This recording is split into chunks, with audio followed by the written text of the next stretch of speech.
Welcome to the Expert English Podcast, your one-stop show to speak smarter, sound clearer, and master real-world English.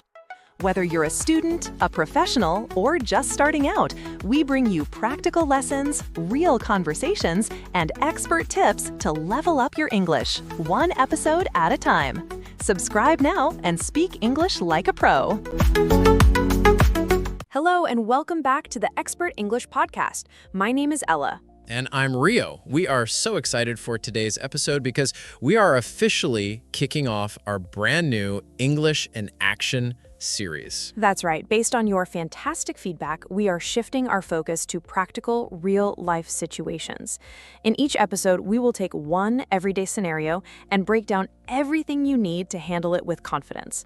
The vocabulary, the grammar patterns, the key phrases, and even the cultural tips. Our goal is to take you from feeling nervous and uncertain to feeling prepared and confident. So what is our very first real-life situation, Ella? Today, we are going to one of the most common places you will need to speak English, the coffee shop. We're going to teach you everything you need to know from the moment you walk in the door to the moment you pick up your delicious drink. I love this topic. Ordering coffee can feel surprisingly stressful when you're learning a language. The menu can be confusing, the barista might speak quickly, and there's a queue of people behind you. It's a lot of pressure. It is, but by the end of this episode, you will have all the tools you need, we promise. So let's begin our first English in Action episode, Coffee Shop Confidence. Let's do it. First things first, you walk into the coffee shop and you look up at the big menu board. It's filled with words you might not recognize. Where do we start? We start with the core vocabulary. Let's break down the most common types of coffee you will see on a menu. The foundation of most coffees is a shot of espresso. Espresso is just a small, very strong black coffee. Okay, espresso. I know that one. It's too strong for me on its own. Me too. That's why most popular drinks add hot, steamed milk to the espresso. The difference between the drinks is usually just the amount of milk and the amount of milk foam. For example, a latte. A latte is an espresso shot with a lot of steamed milk and just a little bit of foam on top. It's a very milky, smooth coffee. So latte equals lots of milk. Got it. What about a cappuccino? A cappuccino is more balanced. It's 1/3 espresso, 1/3 steamed milk, and 1/3 foam. So it has a much thicker, foamier top than a latte. You get a real milk mustache from a good cappuccino. I like that. A milk mustache. I like that. So a cappuccino is foamy. What about a flat white? That one always confused me. A flat white is very popular here in Australia. It's similar to a latte, but has less milk and even less foam, so the coffee flavor is stronger. The milk is very smooth and velvety, not foamy. So if you want a strong coffee taste but still want milk, a flat white is a great choice. Okay, that makes sense. Latte is milky, cappuccino is foamy, and flat white is strong and velvety. What if I just want a simple black coffee? Great question. If you want a standard black coffee, you should ask for an Americano or a long black. They're very similar. It's simply an espresso shot with hot water added. No milk. Perfect. So let's quickly review the main options. Latte is very milky. Cappuccino is very foamy. Flat white is strong with smooth milk. Americano or long black is just coffee and hot water. Exactly. Now, you also need to choose your size. This is usually simple, small, medium, or large. And finally, you might be asked about milk.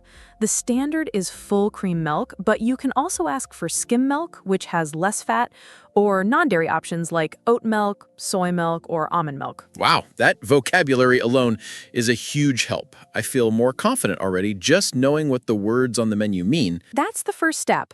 Now for the most important part. How do you actually ask for the drink? This is where we learn the sentence patterns. The grammar part. Yes, but we'll make it easy. The most common, polite, and friendly way to order anything in English is by using the phrase, "Can I get a?" or "Can I have a?" It's a polite question and it's perfect for a coffee shop. Can I get a? Okay, I can remember that. So the pattern is, "Can I get a size drink, please?" The word please at the end is very important. It makes the request polite and friendly. So if I want a small latte, I would say, "Can I get a small latte, please?" Perfect. That is exactly what you would say. Crystal clear and very polite. Let's try another one. What if you want a large cappuccino? I would say, "Can I get a large cappuccino, please?" You've got it. Another very common pattern is I'd like a, which is short for I would like a. This is also very polite. For example, I'd like a medium flat white, please. I'd like a... That sounds a little more formal, but still very good. It is. And a third option, which is a bit more casual, is I'll have a. This is short for I will have a. For example, I'll have a regular Americano, please. All three patterns are excellent. My advice is to choose the one that feels most comfortable for you and practice it. For today, let's stick with can I get a? Okay, "Can I get a" is our key phrase. But what if I want to add a special request like oat milk? Where does that go in the sentence? Great question. Any modifications, like a different type of milk or sugar, usually go after the name of the drink. So the pattern becomes, can I get a size drink modification, please? Okay, let's build a sentence. I want a large flat white, but I want it with oat milk. So you would say, can I get a large flat white with oat milk, please? 100% correct. You sound like a native speaker already. This single sentence pattern is your key to ordering coffee confidently. Okay, I feel ready to order. But then the barista starts talking back to me, and that's when the panic happens. They speak so fast. This is a crucial step, and we're going to prepare you for it. There are usually only 4 or 5 questions a barista will ask you. If you are prepared for them, you won't panic. Let's go through them. The first one is, for here or to take away? Yes. They want to know if I will drink the coffee in the cafe or if I will leave with it. Exactly. If you are staying, your answer is simply, for here, please. If you are leaving, you say, to take away, please. Simple enough. For here or to take away. What's the next question they might ask? If you didn't say the size when you ordered, they will ask, what size would you like? Or they might just say small, medium, or large. You just need to answer with the size you want. Large, please. Okay, that's easy. The next common question is, anything else for you today? They are asking if you want to buy anything more, like a cake or a sandwich. And if I don't want anything else? You can simply say, no, that's all, thank you. Or just the coffee, thanks. No, that's all, thank you. That's a very useful phrase. It is.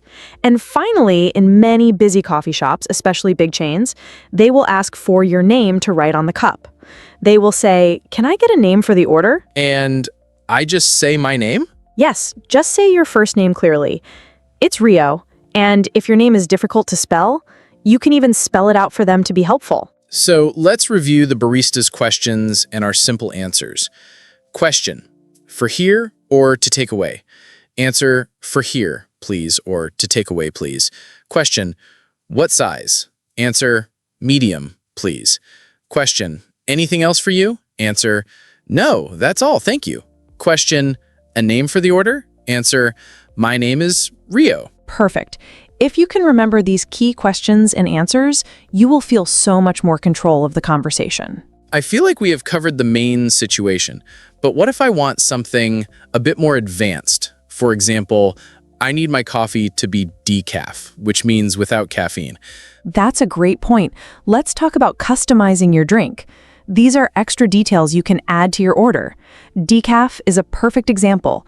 You can order a decaf latte or say, can I get a latte and can you make that decaf, please? And what if I want more coffee, a stronger taste? Then you can ask for an extra shot of espresso. For example, can I get a medium latte with an extra shot, please? An extra shot. I need that on Monday mornings. What about sweet flavors? You can ask for a pump of syrup. The common flavors are vanilla, caramel, or hazelnut. You could say, can I get a large latte with a pump of vanilla syrup, please? This is fantastic. These are the details that make you feel like you are really communicating exactly what you want. Let's put it all together now. It's time for a full role play. I will be the barista, and Rio, you will be the customer. You are going to order a medium decaf cappuccino to have in the cafe. Okay, I'm ready. I'm walking up to the counter. Good morning. What can I get for you? Hi, can I get a medium decaf cappuccino, please? Of course. For here or to take away? For here, please. Excellent. Will there be anything else for you today? No, that's all. Thank you. Great. Your total is $4.50. Can I get a name for the order? It's Rio. R-I-O. Perfect. Thanks, Rio. We'll call your name when it's ready. Thank you. And scene. Rio, you did perfectly. That was a smooth, natural, and successful conversation. Thank you. It felt much easier knowing the patterns and being prepared for your questions. We broke down the conversation into small, manageable parts. That is the whole secret. Let's put it all together now. Let's do a final quick cultural tip. In coffee shops in Australia, the UK, and the US, politeness is really important. Using please when you order and thank you when you receive your drink makes a big difference. It shows respect and friendliness, even in a quick transaction. Also, it's normal to wait near the end of the counter for your drink, and when the barista calls your name, you just step forward, say a quick thank you, and take your coffee. Exactly. So let's do one final quick-fire recap of the most important phrases. What is our key phrase for ordering? Can I get a please? How do we answer for here or to take away? For here, please, or to take away, please. How do we answer anything else for you? No, that's all. Thank you. Fantastic. You have learned everything you need. So, we have a challenge for you, our listeners. This week, your mission is to put this episode into action. Find a coffee shop near you. Walk in and order a drink using the phrase, can I get a please? It can be the simplest order in the world. Can I get a small tea, please? Is a perfect start. The goal is to use the pattern in a real situation. Feel the nervousness and do it anyway. And if you are not able to go to a coffee shop, practice with a friend. One of you can be the barista and one can be the customer. Use the script from our role play. We promise that once you do it, your confidence will grow so much. Please let us know how it goes in the comments on our YouTube video. We would be so excited to read about your coffee ordering adventures. That's all from us today. You now have the tools to walk into any coffee shop and order with confidence. Thank you for joining us on the Expert English podcast. Please subscribe to our channel so you don't miss our next English in Action episode, where we will be tackling the supermarket. Until then, keep practicing and have a great week. Bye for now.